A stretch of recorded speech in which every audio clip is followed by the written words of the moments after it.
ეპიდემიოლოგი. აი, ყოჩა. აი, ყოჩა ნანი. გამარჯობა დიდი. გამარჯობა დაბატონო ხატნა მოგზანდით. გამარჯობა. მოკლედ საუბრობდით რომ სეზონი იწყება, შეიძლება არც იწყება და ვწდებით, ისიც ვიცით რომ ძალიან ბევრი ადამიანი უკვე წევს. არის დაავადებული კონკრეტული ამასთან ჩვენ პატარა კამათებით თუ რაღაცა დისკუსი მოქონდა სამეცნიერო აქ ვირუსი და ინფექცია რით განსხვავდება თუ არა. საზოგადოებაში არსებობს აზრი რომ ვირუსი სხვა რამეა და ინფექცია სხვა რამეა და ამ გავაქარწყლოთ და ანდა დავადასტუროთ ეს ამბავი. ინფექცია ეს არის პროცესი, რომელიც გამოიხატება იმით, რომ რაღაც გამომწვევი, დაავადების გამომწვევი შეიჭრება ორგანიზმში, გამოიწვევს დაავადებას და უმთავრეს შემთხვევაში მერე დამთავრდება გამოჯანსაღებით. რაც შეეხება ვირუსს, ბაქტერიას, სოკოს, პრეონს და ასე შემდეგ, ეს არის სწორედ ის გამომწვევები, რომლებიც რაღაც პირობებში შეიჭრება ორგანიზმში. ანუ ზოგ გადამდებ დაავადებას იწვევს ვირუსი, ზოგს იწვევს ბაქტერია, ზოგს იწვევს სოკო და ყველა ერთად მოვათავსოთ ინფექციურ დაავადებებში ყველა ერთად? თუ ეს გამომწვევი იწვევს ინფექციურ პროცესს, ყველა ერთად შეიძლება გავაერთიანოთ ინფექციურ დაავადებათა რიგში. პროცესი როგორც შეიჭრება ორგანიზმში. ჩვენ ვართ ამაში დამნაშავე, ის საიზღარი ვირუსი ერთჩვენს დამნაშავე და ვეჭი დავება თუ როგორ არის? თუ რა მართლა იცით რა ინფექციურ დაავადებების სხვადასხვა კლასიფიკაცია არსებობს და მათ შორის ერთ-ერთი არის სწორედ აი ამ შეჭრის მექანიზმების გათვალისწინებით, ანუ საიდან შეიჭრება ვირუსი ორგანიზმში, ვირუსი ან გამომწვევი.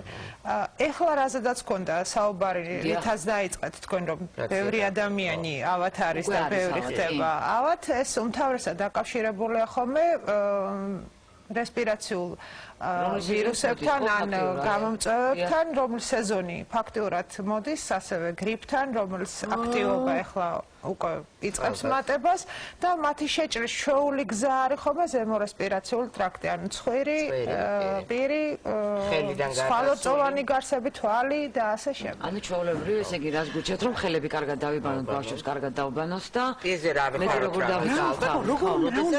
დავაცემინებთ უბრალოდ ელემენტარულად, რომ ხო? ხო, აი რა გავაკეთოთ, რომ თავი დავიცვათ ამ ვირუსების? იცით რა, აცრები ეს ძალიან კარგი თემაა თქვენ კარგ რამეს შეეხეთ ახლა, მაგრამ აცრები არ არსებობს ყველა რესპირაციული გამომწვევისთვის. საერთოდ ცნობილია, რომ 200-ზე მეტი სახეობის სხვადასხვა ვირუსი იწვევს გრიპის მაგვარ დაავადებას. ანუ რასაც მოსახლეობა და ხალხი უფრო მეტად გაციებას ეძახის ხოლმე, აი ამის გამომწვევი ძალიან ბევრია და ყველა მათგანი საწინააღმდეგო მე როგორც ვიცი, 100-ს მხოლოდ შეიძლება დაგიწვევს 4-5 სახეობა ვირუსისგან და დანარჩენი 250 შეიძლება იცოდეს. ეს 4-5 არ არის, მოდით ასე ვთქვათ, არის გრიპის საწინააღმდეგო ვაქცინები, რომელიც შეიცავს 3 კომპონენტს, 3 სხვადასხვა სახეობის ვირუსის, როგორც წესი, მზადდება ხოლმე სეზონის დაწყებამდე, იმის გათვალისწინებით, თუ რა ტიპის ვირუსმა შეიძლება იცირკულიროს ქვეყანაში. როგორც წესი, ცხადდება ხოლმე ამ გრიპის ვირუსის შემადგენლობა და შეიმუშავებს ამას ჯანმრთელობის მსოფლიო ორგანიზაცია და მწარმოებლებს მე ამის მიხედვით მუტაციას განიცდის ეს ვირუსი და მე სწორედაც ამიტომ არის რომ ყოველი სეზონის წინ ცხადდება ის შემადგენლობა რომელსაც უნდა დამზადოს. ცნობილია და ჩრდილო ნახევარსფეროსთვის ამ ვაქცინის რეკომენდაცია დადებული აქვს ჯანმრთელობის მსოფლიო ორგანიზაციას და მწარმოებლებს დამზადებული ეს ვაქცინა. სამხრეთ ნახევარსფეროსთვის სულ ეხლა ხანს გამოცხადდა მოსალოდნელი შტამების ნაკრები, რომელმაც შეიძლება შემდგომ სეზონზე, ანუ სამხრეთ ნახევარსფეროზე რომელიც შეიჭრება სხვა დროსაც ყოფილა ჩვენთან ამაზე ლაპარაკი, ძალიან ბევრად ადრე უნდა დაიწყო, გაიკეთო ესაც რა ადამიანმა იმისათვის, რომ მერე ზამთრისთვის, ნოემბრისთვის, დეკემბრისთვის იმოქმედოს. ანუ ეხლავე უნდა მოვკიდოთ, მივხედოთ ამ საქმეს, მივიყვანოთ ბავშვები ან მივიდეთ ჩვენ თვითონ. იცით რა არის, საერთოდ გრიპის თვალსაზრისით ითვლება, რომ კალენდარული წლის მე-40 კვირიდან შემდგომი წლის მე-20 კვირამდე ითვლება გრიპის სეზონად. რაც ნიშნავს, მთელი წელი პოპულარულ ახლა უკვე მე-40 კვირაში გადავალთ და მე-20 არის მაისის შუა რიცხვები. ანუ ეს არის ის პერიოდი, რომლის დროსაც გრიპის ვირუსების ცირკულაცია ძალიან აქტიურია ხოლმე და რაღაც პერიოდში აღწევს მაქსიმუმს ყველა ქვეყანაში, მათ შორის რა თქმა უნდა ჩვენთან. თუმცა თვითონ აი ცირკულაციის პიკური სიდიდეები, ანუ როცა ყველაზე მაღალია გრიპით ავადობა, არ აღემატება ხოლმე 5-8 კვირას. მაგრამ როდის არის ეს 5-8 კვირა, არავინ ვიცი წინასწარ და ყოველთვის ესეთი რაღაც ცვალებადია ხოლმე, მაგალითად 2009 წელს ესეთი პიკური იყო წლის ბოლო, დეკემბრის ბოლო კვირები, გახსოვთ ალბათ. 2010 წელში გადაიწია უკვე 2012 წელში უკვე გაცოტა თებერვლის ბოლო, მარტის დასაწყისი ჰქონდა ასე პიკური. ამიტომ რეკომენდებულია ხოლმე რომ გრიპის საწინააღმდეგო აცრები დაიწყოს სწორედ აი ამ პერიოდის დაწყებამდე. რაც შეეხება ვაქცინაციას. ერთი წუთი. ალო, გისმენთ თქვენ ეთერში ხართ? გამარჯობა. სტუმარი მაქვს თქვენ სტუმართან მაქვს შეკითხვა. აი გაცილების დროს, როდესაც ტყვიში ჩასატვირთებლებს რომ ვიყენებთ. აი სანურინი ნამბიზინი დაუშვათ და აი შემდეგ ეს თითქოს უარესად კეტავს ამ სასუნთქ გზებს და ვიყენებთ ხოლმე პიოფაგ. აი ყველა შემთხვევაში შეიძლება გამოყენება ამ პიოფაგის თუ ალერგიულია თუ როგორ არის. აი ამაზე რო გვესაუბროთ. პიოფაგი, მადლობთ. ეს ფაგებზეა საუბარი, ხო? ის რომელიც აქ წარმოიდება კონკრეტული მედიკამენტების გაცემის განთავშებიკავით, ეგრე ყოფნის ვარიანტი არის. ხო. რა თქმა უნდა, გრიპისა და გაცეების დროს და საერთოდ ეს დაავადებები იმ კარგი შეიძლება ითქვას თვისებით გამოირჩევა, რომ უმთავრესად სრული გამოჯანსაღებით მთავრდება და უმთავრესად, ასე ვთქვათ, მშვიდობიანად გადაიტანს ხოლმე მოსახლეობა და ადამიანი. და ასეთ დროს, როდესაც გართულების გარეშე მიდის დაავადება, რა თქმა უნდა, რეკომენდებულია მხოლოდ სიმპტომური მკურნალობის გამოყენება და რაიმე სპეციფიურ მედიკამენტს არ მოიხმარება. თქვენ ფაგებს თქვათ ამ შემთხვევაში არ აძლევთ უპირატესობას, არ ანიჭებთ ხო ფაგების მკურნალობას? მე საერთოდ მკურნალობას არ ვეწევი ჩემი პროფესიიდან გამომდინარე, მე ეპიდემიოლოგი ვარ. მაშინ ამ კითხავს შემდეგ ეთქიმს დავუშვათ. რა მაინტერესებს, თქვენ უკვე თქვით, რომ წინასწარ ცნობილია, თქვათ რა სახის ვირუსი შემოვა სამხრეთ ჩრდილოეთ. აი ჩვენ რას უნდა ველოდოთ კონკრეტულად თუ არსებობს რაღაცა სიმპტომი, რომ მივხვდე, რომ მე ახლა მჭირს რაღაცა ღორის ძაღლის რა ვიცი. ხომ რომ სულ რაღაცა HN1 ვილი ხათმის ღორის ჩიტის. წელს რას უნდა ველოდოთ? იყო თავიდან პირველი იყო ჩიტის, ხო ესე იყო? ციტა საერთოდ გრიპის ვირუსები მოდის ფრინველებიდან. საერთოდ ფრინველი და განსაკუთრებით წყალზე მიგრირებადი ფრინველები ყოფილან ამ გრიპის საზიზღრები. ასე ვთქვათ, ყველანაირი ვირუსის ბუდე და გრიპის ვირუსების რეზერვუარი ბუნებრივი არის სწორედ ფრინველი. ამიტომ არ არის უცნაური ალბათ, რომ ხშირად გრიპის ვირუსის მოდიფიცირების შემდგომ რაღაც ფრინველს ან ცხოველს უკავშირდება ეს წელს არა, რა თქმა უნდა, კატის არა, გვწელს. ეხლა ცნობილია ასეა ჯერჯერობით, რომ ელოდებიან ტიპიურ სეზონურ გრიპს, რომელიც ასაც არ ექნება არც პანდემიური, არც რაიმე ეპიდემიაზე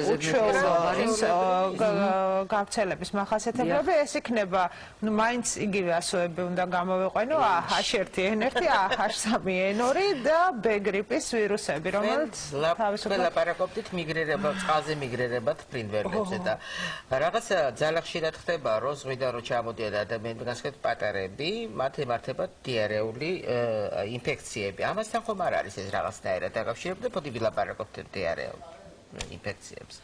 დიარეულ ინფექციებზე შეიძლება ალბათ ზოგადად ითქვას ის, რომ ამისი გავრცელების მექანიზმი რამდენადმე განსხვავდება. ცხადია ყველასთვის, ხო? გრიპის გავრცელებისაგან თუ იმისი ჰაერწვეთოვანია, ამისი ფეკალურ-ორალურია უმთავრეს შემთხვევაში. უმთავრეს შემთხვევაში, თუმცა კონტაქტური მექანიზმი, ანუ რასაც ქვია, ისევ და ისევ სუფთა ხელები, ან პირიქით, ჭუჭყიანი ხელებით გადაცემა ინფექციის არის ძალიან მნიშვნელოვანი. მაგრამ რატომ ხდება ეს, რომ ადამიანს ზღვიდან რო ჩამოდიან ბავშვები მაშინ არ. ჩემს ზღვაზე ქონდა იქ იწოს ამ. თუ მაგას გეუბნები რა მშვილები. ეცეთ რა არის საერთოდ როდესაც დიარეული დაავადების ხდება ადამიანი, ავად უმთავრესად ეს უკავშირდება ხოლმე ისევ და ისევ უმთავრესად ჰიგიენური პირობების ცოტა ცუდ დაცვას. ანუ ჩვენ რეკომენდებულია დიარეული დაავადების დროს გარდა პროფილაქტიკისთვის, გარდა სუფთა ხელებისა, ეს უნდა იყოს უსაფრთხო სასმელი და უსაფრთხო საჭმელი. გაიგეშვილო თუ უყურებ ტელევიზორს. რას ეკეთებდა? ზაფხულის პერიოდში ძალიან მასჭამდა. ერთი რაღაცა რომ პროდუქტი, რომელსაც ვამზადებთ, პროდუქტი, რომელსაც ვიღებთ უმის სახით, ზაფხულში ჯერ ერთი უმი პროდუქტის მოხმარება არის ძალიან გაზრდილი, ხო? ანუ სეზონია უმი პროდუქტის და უნდა მივიღოთ კიდევაც, იმიტომ რომ მაშინ რაღაცა რა გადავხერილვარ ჭამეთ ვაშლის ტორტი უმიცილით ცილა. ეთყობა კარგ პირობებში ინახებოდა ეს და არ გამრავდა გამოწევ. არა, აქ დიდი ხანი აქ. ხო, კარგით, იცით რა მაინტერესებს ჩვენ მოგწერა ჩვენმა მაყურებელმა. აი, მოსაცალო ჩვენი მაყურებელი მოგწეს, აქ ზარი გვაქვს. ალო, გისმენთ?